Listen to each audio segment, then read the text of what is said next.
practice this week, you're chipping. First we got the towel out there.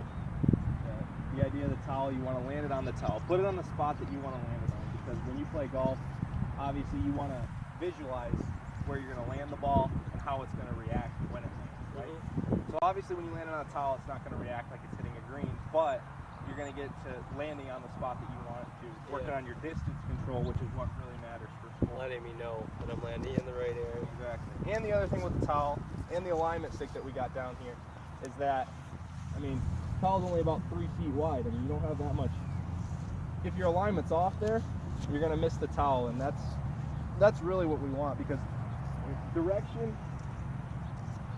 and distance are the two things we want to do. I mean, distance is of utmost importance, but then alignment is obviously, as we get closer to the green, it doesn't matter so much because you can't tell until you get right next to the hole. Then you're putting, you start missing the short ones.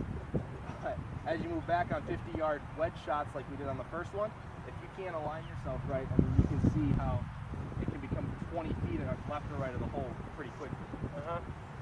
So those are a couple things I'd like you to take with you to work on this week. Downhill, kind of moving off the right side, so you know when this one's landing, it's kind of landing on a little bit of a downslope. Well, go around the green. Find spots where you're going to land it into a little bit of an upslope, a little bit of a left to right, a little bit of right to left. Get that ball to slow down a little bit. Yeah, kind of try to understand. I mean, because the different. I mean, if you kind of open your stance up and cut across it like you had been doing, well, if the green is sloped right to left and you're cutting it back into that thing, it's going to stop on a dime. So maybe you do want to play that shot sometimes because you have it, right? Yep.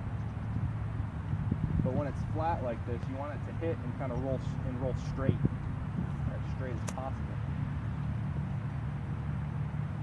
Well, but the ball's coming out much more straight than it was. Feel a little more confident in your alignment. Yeah.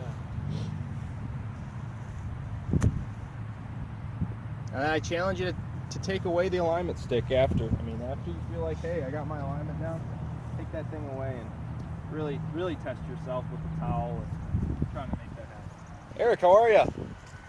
Doing good, Ryan. How are you? Yeah, doing good. You see you practicing? Yeah, just trying to work on a couple of these drills you gave me. Heck yeah. Which ones? So you got the towel down. Once again, the alignment stick, just for alignment. The more I do it, the more confident I feel when I don't have it there. Just remembering that new kind of muscle memory skill, it just feels different. I feel so much more closed, but in a way, it makes my swing feel a lot more compact, even when I do use the full swing. I like that. Looks like you came up with a few new things while you were there. I mean, working on it. You said compact. Yeah. So I'm assuming you probably worked on that with your full swing too, getting your feet a little more square, closed, like you said. Because I've had an issue with hitting this ugly cut. And it was a nice fade, and then it turned into a nasty slice almost. Interesting. You think that has something to do with your feet, probably? That sounds like shoulders. Yeah. Did it help square it up? I mean, I know we haven't worked a ton of full swing, but did it help square it up when you did that with your full swing, or was it? Yeah.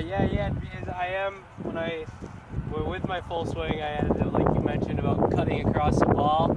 That's what I'm cutting across the ball. Absolutely. Right. And just those little chipping drills that we did last week have kind of helped me just feel the difference of, I can tell when I hit it square compared to when I cut across it. Yeah, because you know what some of the best instructors teach, you watch the PGA Tour, there's a million ways to get back to impact. Rick, what else you got? Some Ricky Fowler's got a pretty wild swing. But I mean, hey. Best golfer in the world that Yes. doesn't have a good swing and it's short speed. But all that matters is right here. When you get the club out this way, you have no choice but to have your hands come across the ball and your divot pattern to the left.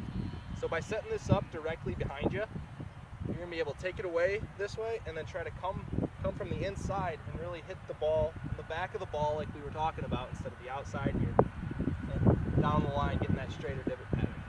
The other thing that I'd like to see as you first start with this training aid and with this drill is the half swing. Because if you can do anything, like we said to start the lesson, if you can do the golf swing from here to here and stay compact, get the club on the back of that ball square, that's when you're going to be the most successful. So that's what I really want to see you work on from now till next time, is really square up the feet, get those shoulders level, and then this half swing drill with the stick there.